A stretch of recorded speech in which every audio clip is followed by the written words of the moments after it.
रियासत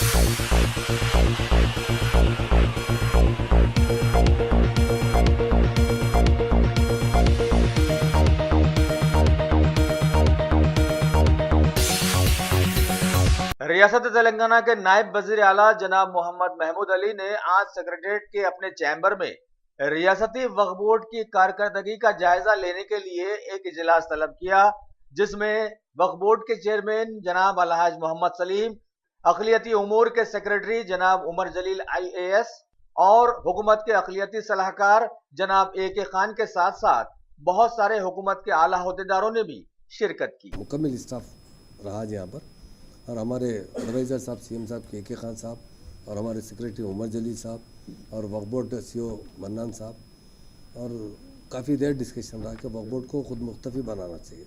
और सबसे अहम मसला ये था कि रेवेन्यू में वक्फ का रिकॉर्ड की एंट्री होना चाहिए। काफ़ी ज़माने से वक्फ बोर्ड पर कभी भी तफसीली तरीके से जायज़ा नहीं लिया गया था। अब इस मरतबा पूरा और 31 डिस्ट्रिक्ट को 31 लोगों को अपॉइंट किया गया वक्फ बोर्ड की तरफ। हर जो पुराना डिस्ट्रिक्ट है, सपोज जैसा महबूब नगर है, उसके मज़ीद 3 डिस्ट्रिक्ट है, तो एक इंस्पेक्टर महबूब नगर पर रहेगा और वो पूरा जो हमारे स्टाफ को एक मेंबर को डाले हैं एक डिस्ट्रिक्ट को, उनको मेन डिस्ट्रिक्ट का जो भी इंस्पेक्टर रहेगा पूरे तमाम सब डिवीज़न डिस्ट्रिक्ट को कंट्रोल करेगा। और बाज़ाब्ता उसके ऊपर एक फ्लाइंग स्क्वाड भी डाले, वो जाकर जहाँ जहाँ भी काम कैसा हो रहा है वो देखते हुए उसे काम करेगा। और इस मरतबा जो रेवेन्यू रिकॉर्ड है बहुत अहम मसला है, वक्फ बोर्ड को काफ़ी मुस्तकम करना चाहते हैं और इसीलिए जो छोटे डिस्ट्रिक्ट बनाए गए उसका मेन रीज़न रहा कि रेवेन्यू रिकॉर्ड को सही करना चाहिए। रेवेन्यू रिकॉर्ड के अंदर गवर्नमेंट लैंड कितनी है, पट्टा लैंड कितनी है, वक्फ लैंड कितनी है, बोधान लैंड कितनी है, एंडोमेंट लैंड कितनी है, फॉरेस्ट लैंड कितनी है, और बहुत से ज़मीनात क्या है वहाँ बहुत लोग बड़े बड़े बिल्डिंग्स बन चुके हैं, वो आज तक रिकॉर्ड के अंदर पुराने ओनर के नाम पर ये पटा, तो उसको असर रेवेन्यू रिकॉर्ड सही किया जा रहा है। रेवेन्यू रिकॉर्ड जो 1930 में रिकॉर्ड जो बना था आज तक फिर से रिकॉर्ड में रिव्यू नहीं किया गया। ये अपडेशन ऑफ रिकॉर्ड है, रिकॉर्ड को अप करना है और उसमें जो गलतियाँ हैं उसको दूर करना है। तो इसको फर्स्ट फेज़ और सेकंड फेज़ दिए। फर्स्ट फेज़ में जो है 3 महीने के अंदर ये काम मुकम्मल किया जा रहा है। हर महीना 30 विलेज 35 विलेज जितना भी आ रहा है उसकी टीम तश्कील दी गई रेवेन्यू से। इसी करते हुए 3 महीने के अंदर फर्स्ट फेज़ का काम होगा। सेकंड फेज़ के अंदर जहाँ पर भी छोटे मोटे लिटिगेशन है और ये जो MRO के पास इजलास, RDO के पास, JC के पास ने डायरेक्ट कलेक्टर बुलाकर वो तमाम टीम को बुलाकर उनकी टीम के साथ वो मसाइल को हल करेगा। और इसमें हमारी वक्फ बोर्ड की ज़मीन की एंट्री 100% होना चाहिए। अगर किसी वजह से कहीं कुछ भी लिटिगेशन है, और बहुत सी ज़मीनात जो वक्फ बोर्ड में सबसे बड़ा मसला ये है कि लोग के पास बहुत बड़े बड़े ज़मीनात है, काश भी की जा रही है, पर वक्फ बोर्ड को उससे एक आमदनी नहीं है।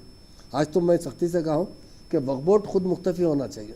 वक्फ बोर्ड वालों का जो तनख्वाहें भी जो है वक्फ बोर्ड से 60% हुकूमत देती है, 40% सैलरी भी नहीं दे सकते। इतना आमदनी जो है उसके तख्ताजात बनाओ। और पहली मरतबा उनको सख्ती से हिदायत गई कि एक बैलेंस शीट होना चाहिए। वक्फ बोर्ड की आज तक कभी बैलेंस शीट नहीं बनी। इनकमिंग क्या है, आउटगोइंग क्या है। इनकमिंग अगर अच्छा रहेगा तो आउटगोइंग को हम सब फैसिलिटीज़ दे सकते हैं, बचा सकते हैं। तो इनकमिंग बहुत कम है। बहुत से किराएदार ऐसे वक्फ बोर्ड के अंदर 800 के किराएदार है और उनकी बड़गी में 30,000 आदमी का किराएदार। तो उन लोगों को हम बुला के डायरेक्ट उनके नाम पर किरायानामा कर देंगे ताकि जो वसूल किया जा रहा है, जो बीच के लोग फ़ायदा उठा रहे हैं, वो डायरेक्ट वक्फ बोर्ड को आमदनी हो सके। और लैंड सर्वे में बहुत सख्ती से तमाम लोगों को अमली जामा पहनाने के लिए हिदायत दी गई है और वक्फ इंस्पेक्टरों से भी काफ़ी देर मीटिंग की गई। और वक्फ बोर्ड का जो अमला है तो हर डिस्ट्रिक्ट को एक प्रोवाइड किया जा रहा है, उनको भी बाज़ाब्ता ट्रेनिंग क्लास लेके रेवेन्यू के जानिब से वक्फ बोर्ड इंस्पेक्टरों को और वक्फ बोर्ड के अंदर लैंड को एंट्री करवाने के लिए जो 31 जो भी ऑफिसरों को अपॉइंट किया गया है, उन तमाम की एक जो है मरीज चिनाडी हाल में बाज़ाब्ता रेवेन्यू ऑफिसर्स आकर ट्रेन करेंगे कैसा कैसा अपनी ज़मीनात की वहाँ पर एंट्री करवाना चाहिए। और जहाँ भी एंट्री छूट गई है उसको जब सेकंड फेज़ के अंदर जब उसको जो भी डॉक्यूमेंट्स हैं वो ले आके सबमिट करते हुए पकड़ा जाए। वक्फ बोर्ड महकमा काफ़ी ज़माने से जैसा एक्टिव होना चाहिए था बहुत एक्टिव नहीं है। उसको एक्टिव करने के लिए बहुत अच्छी तरीके से हमारे वक्फ बोर्ड के चेयरमैन भी यहाँ मौजूद थे। हम उसकी हर साल महीना एक बार ज़रूर यहाँ रेवेन्यू ऑफिस में भी उनकी मीटिंग ली जाएगी।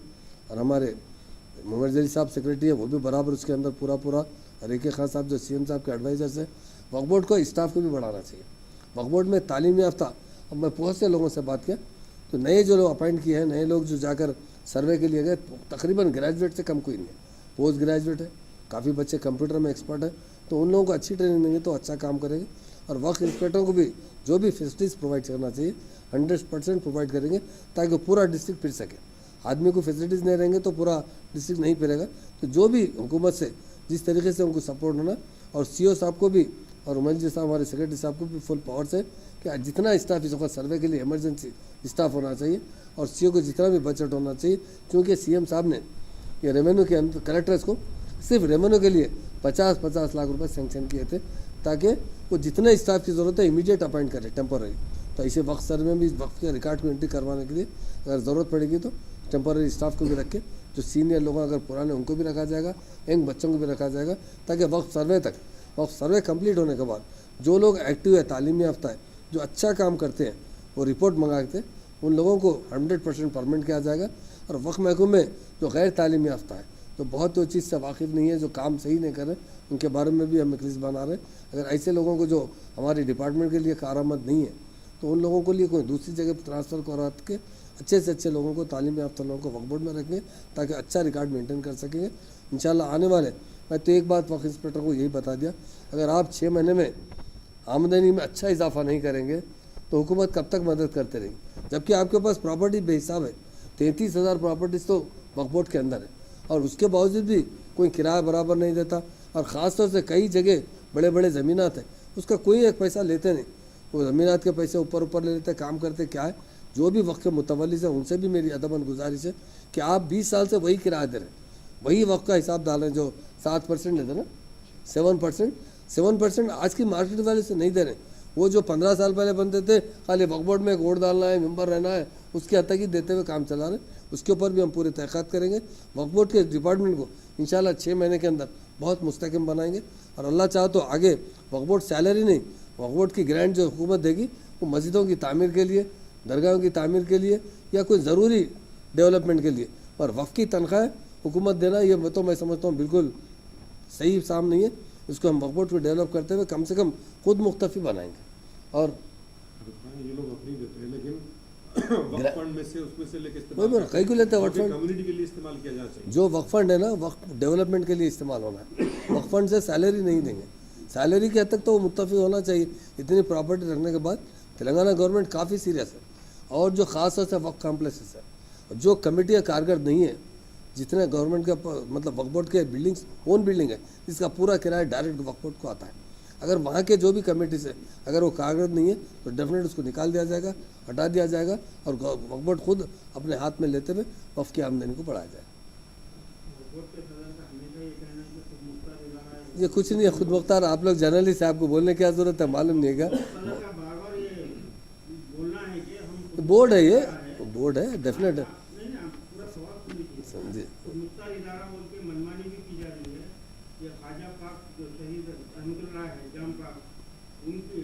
गुज़िश्ता साल 82 लाख में कॉन्ट्रैक्ट दिया गया था, इस बार 20 लाख या 25 लाख में कुछ कॉन्ट्रैक्ट दिया गया है, जबकि इसको सीधा 62 लाख नुकसान है वक्फ बोर्ड को। इस तरह की मनमानी के लिए आज़ादी दी जा रही है? नहीं, बिल्कुल नहीं दी जा रही है। डेफिनेट ये वक्फ बोर्ड के बारे में आप जो बोले, जान पाक दरगाह की बात करें, जहांगीर पीरों की दरगाह की बात हम करें, जो दरगाहों के लोग दिए उसके ऊपर से फिर इंक्वायरी किया जाएगी और वो सिस्टम लाते हुए, चूँकि वहाँ थोड़ा पॉलिटिकल भी दबाव पड़ा है, हो रहा है कि मुजावर जो है दरगाहों के वो जाकर हमारी अख्तलफी हो रही बोल के कई जगह नुमाइंदे करें। अगर डेफिनेट उसको डेवलप करने के लिए बहुत अभी डिस्कशन है।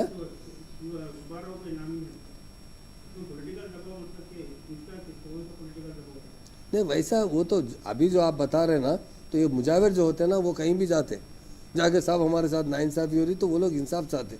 और हमारे सीएम साहब 100% किसी जगह भी तेलंगाना टीआरएस पार्टी का या टीआरएस मिनिस्टरों का किसी जगह सिंगल एमपी के बराबर भी कोई पॉलिटिकल नहीं रहेगा।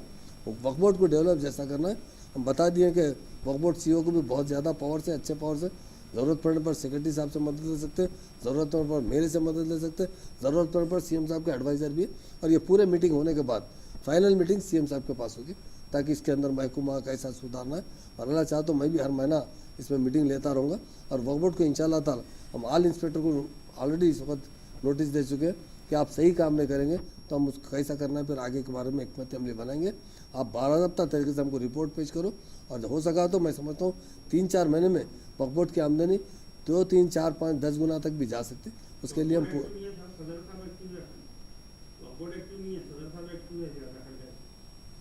अच्छा वक्फ बोर्ड को एक्टिव होना चाहिए। नहीं इंशाल्लाह वक्फ बोर्ड को एक्टिव है। सर्वे के ताल्लुक से एक सवाल की बात करें, ये सर्वे सेकंड फेज में अपना वक्फ बोर्ड का नहीं फर्स्ट फेज के तहत ये था, सेकंड फेज के तहत लिटिगेशन लैंड के साथ लगा रहे हैं और आप फ्लाइंग स्क्वाड बोले हैं, इस फ्लाइंग स्क्वाड में कितने लोग रहेंगे? ये लोग देख लेंगे सेक्रेटरी साहब 5 4 5 कितने आदमी को पता है? तीन फ्लाइंग स्क्वाड्स हैं। 3 अप्रॉक्सीमेटली 10 डिस्ट्रिक्ट के एक फ्लाइंग स्क्वाड होता है, 3 से 4 रहेंगे उसमें सीनियर ऑफिसर्स रहेंगे। उसके बाद में वक्फ इंस्पेक्टर्स हर एक डिस्ट्रिक्ट मेन डिस्ट्रिक्ट है वहाँ पर वक्फ इंस्पेक्टर रहेंगे और एक डिस्ट्रिक्ट के इंचार्ज रहेंगे, उनको असिस्टेंस भी दिया गया है। जहाँ पर भी वक्त की जायदाद है या वहाँ पर जो है अगर सियासी अगर प्रेशर आना तो कैसा होगा, जायदाद को जो है ना छोड़ दिया। सवाल ही नहीं है, सियासी प्रेशर लाने नहीं देंगे। तो अक्सर जो है ना देखने में आ रहा है नहीं लोग जाके वहाँ नुमाइंदे करें, वो लोग इन्वॉल्वमेंट नहीं हो रहा उनका, किसी का इन्वॉल्वमेंट नहीं है।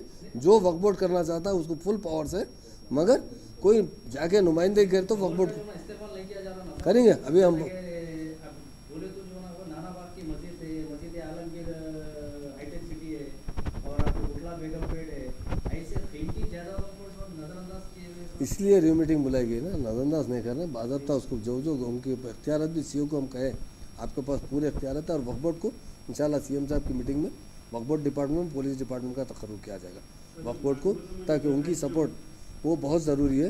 हर एक के पास है, मैं वक्फ बोर्ड को पुलिस पावर नहीं है तो पुलिस डिपार्टमेंट का बाज़ाब्ता वक्फ बोर्ड में अपॉइंट करेंगे, क्योंकि आमदनी नहीं है बोल के वो लोग किसी को अपॉइंट करना नहीं चाहते। अगर हम ACP रैंक तक या DCP रैंक तक जैसा भी होना, वक्फ के साथ वक्फ की पुलिस खुद रहेगी। जैसे हर RTC के पास पुलिस है, कई डिपार्टमेंट में वाटर वर्क्स के पास पुलिस है, हाँ हुदा डिपार्टमेंट का कई बड़े बड़े डिपार्टमेंट जहाँ उनकी प्रॉपर्टी को खतरा रहता है उनकी खुद पर्सनल पुलिस है।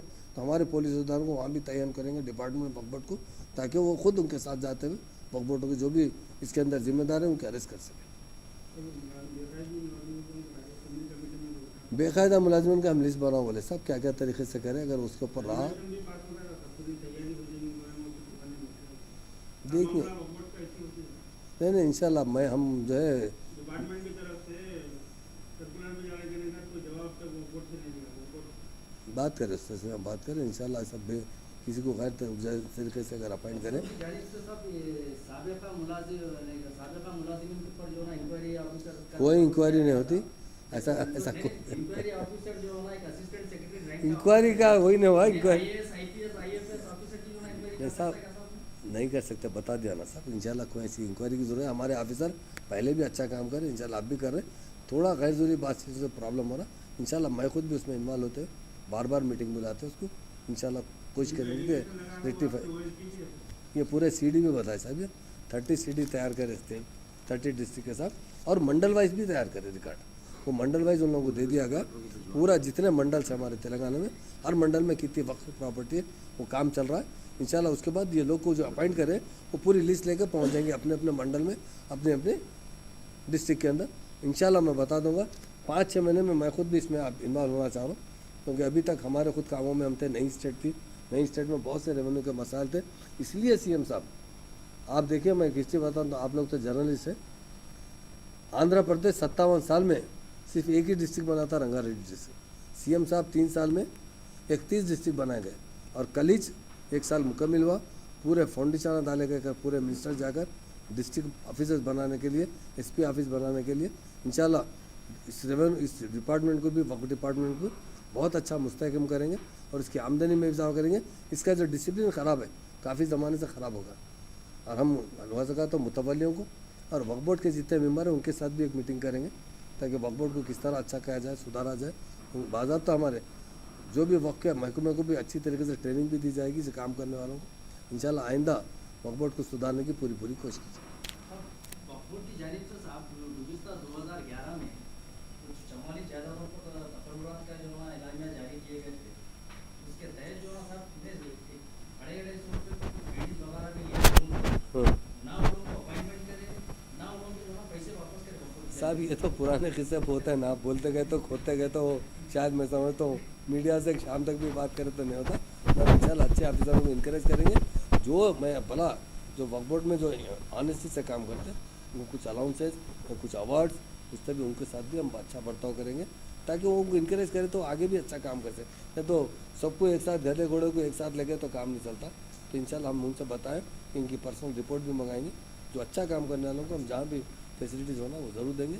और डिस्ट्रिक्ट में इंस्पेक्टर से बताया कि गाड़ी अरेंज करे तो पूरा डिस्ट्रिक्ट फिर सकते हैं वक्त पर। तो मैं बोला इमीडिएट हम उनको कार का जो भी अलाउंस देते हैं वो अलॉट करवा देंगे, पूरा डिस्ट्रिक्ट फिरते हुए तो जो एक एक डिस्ट्रिक्ट में एक एक हमारा ऑफिसर है वो फिर आप पूछते हुए ज़रूर इंशाल्लाह ताला अच्छे से अच्छा काम करने की कोशिश करें। बहुत बहुत नहीं ऐसा देखिए, काम करा भी तो हमारा रेवेन्यू डिपार्टमेंट है, सुधार लाए तो काम खराब करा तो सुधार लाते क्या? तो सुधार लाने के लिए रिव्यू लेना पड़ता, पहले से कुछ अच्छा काम करने की जरूरत। पहले वाले खराब करे मैं बोला ही नहीं, पहले के ऑफिसर भी पहले ऑलरेडी पहले के ऑफिसर करे, पहले के ऑफिसर करे उनके लेवल से करे, अब और अच्छे लोगों को रखते हैं, अच्छा काम करेंगे। तेलंगाना में वक्त की ज़्यादा कितनी है सर? मतलब कितने एकड़ ज़मीन है? साहब अभी तो सर्वे में आ जाएंगे, मैं 33,000 प्रॉपर्टी हमारे तो वक्त के तहत वक्त के कंट्रोल में कितनी ज़्यादा है सर? इसमें से नाजायज़ कानूनी को हटा के थोड़ा वक्त के कंट्रोल में साहब वक्फ के रिकॉर्ड के अलावा जो रेवेन्यू रिकॉर्ड में शायद 10,000 एकड़ का 10,000 प्रॉपर्टी वक्फ बोर्ड की इसमें एंट्री है, मगर अल्लाह चाहते तो ये पूरा करने के बाद इंशाल्लाह उसमें आ जाते सब 3-4-6 महीने लगते सब कैसे भी। और रेवेन्यू का भी सब दो हाँ होता, उसके बाद 15 दिसंबर सेकंड फेज है ना सर, 15 दिसंबर तक सब जो करेक्ट है ना वो लिख ले रहे सर, इसलिए लोगों को अपॉइंट करें। जहाँ गलती है 15 के बाद हम दिसंबर के बाद उसको दाखिल कराएंगे, दाखिल करके रेवेन्यू रिकॉर्ड में उसकी एंट्री कर देंगे। बोलिए सर। प्रोफेशनल कॉलेजेस में जो स्कॉलरशिप के लिए आप लोग जो ऐलान किए थे 30 मार्च 2016 को जीओ भी निकाले थे, उसके तहत आप लोग के पास स्कॉलरशिप फीस कैंपस में रिलीज हो जाना, लेकिन पेड अकाउंट ऑफिस को जाके जो ना वहाँ पर रुक जाना था, कई लोगों की जो ना तकलीफ हो रही। अजोस को आ रहे वो लोग जो वहाँ पर बता रहे कि भाई हम लोग तो मजदूर कर दिए, लेकिन जो ना वहाँ पेड अकाउंट ऑफिस को जा रहे, बैंक को जा रहे, लोगों को इतनी तकलीफ हो रही। साहब 16 तारीख को माइनॉरिटी फाइनेंस की मीटिंग है, उस दिन नहीं, उस दिन हम पूरा रिव्यू कर देंगे कितना कितना पैसा गया, कितना कितना लोगों का रिलीज हो जा रहा था, लेकिन वहाँ पर जाके पेंडिंग में हो जा रहा है। क्यों रुक रहा, पेड अकाउंट ऑफिसर जगह क्यों रुक रहे, उसके बाद आपको बताऊंगा। सुनिए ये मीटिंग के बाद हम फाइनेंस की मीटिंग लगा रहे हैं, उसमें फाइनेंस मिनिस्टर को बुलाएंगे, फाइनेंस सेक्रेटरी को बुला के वक्फ बोर्ड जो माइनॉरिटी फाइनेंस डिपार्टमेंट का जो पेमेंट क्यों नहीं हो रहा, डिले क्यों हो रहा, ये पूरा इंशाल्लाह ये 10 दिन तक ये मीटिंग है। लास्ट मीटिंग सीएम साहब के साथ है, ताकि जो प्रॉब्लम्स है वो सीएम साहब बैठ के सॉल्व करेंगे। 16 तारीख को फाइनेंस की मीटिंग है माइनॉरिटी फाइनेंस का, उसमें मसले को ऑलरेडी मैं इसके बारे में बात करूँ। बोलिए